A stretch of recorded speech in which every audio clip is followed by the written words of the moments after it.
என்ன கிளாஸ்மா உங்களுக்கு? Second standard. நல்லா படிங்க எல்லாம்.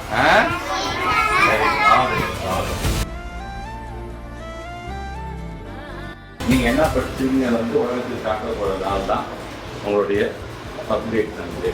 ஆனால் நல்லா சொல்ற மாதிரி சொல்ற மாதிரி தான் இதுங்களை ஒரு விதமான டெஸ்ட்டாக பாருங்க. உடனே தேதி எடுத்துட்டாங்க அப்படியே பதக்கப்பட்டுக்கிட்டு அப்படின்னா இருக்காங்க. டைம் மேனேஜ்மெண்ட் ரொம்ப முக்கியம். வீட்டில் படிப்புக்கு இதுக்கான ஒரு டைம் இருக்கிறதுக்காக ஊருக்கு படிக்கிறது, தூண்டாமல் படிக்கிறது, சாப்பிடாமல் படிக்கிறது, உடம்புக்கு நம்மளுடைய இது எல்லாத்துக்கும் காரணம் மைண்ட் மட்டும்தான். இந்த கான்செப்ட் புரிஞ்சிருக்கு, என்னால் இந்த கான்செப்ட் இப்படி கூட என்னால் வெளிப்படுத்த முடியும் அப்படிங்கிறதான் பேசிக் கான்செப்ட் டீச்சர்ஸ் உங்களுக்கு சொல்லி கொடுப்பாங்க. இதுதான் அதை உள்வாங்கிட்டு நாம் அதை சார்ந்து எப்படி நம்ம ப்ரெசென்ட் பண்ண போகிறோம் அப்படிங்கிறது ரொம்ப முக்கியமான. ஸோ அந்த கண்டிப்பாக 10 பாட்டு நான் கூட மக்கள் பண்ணிட்டு போய் இருந்தாலும் ஏன்னா நிறையா பக்கம் இருக்கணும்னு கிடையாது. இப்போ எனக்கு இன்னைக்கு உங்களை பார்க்குறது எனக்கு ரொம்ப ஒரு ஸ்பெஷல் டேவாக நான் பார்க்குறேன். ஏன்னா நேற்றுலாம் நான் முனைவர் பட்டம் வாங்கியிருக்கேன்.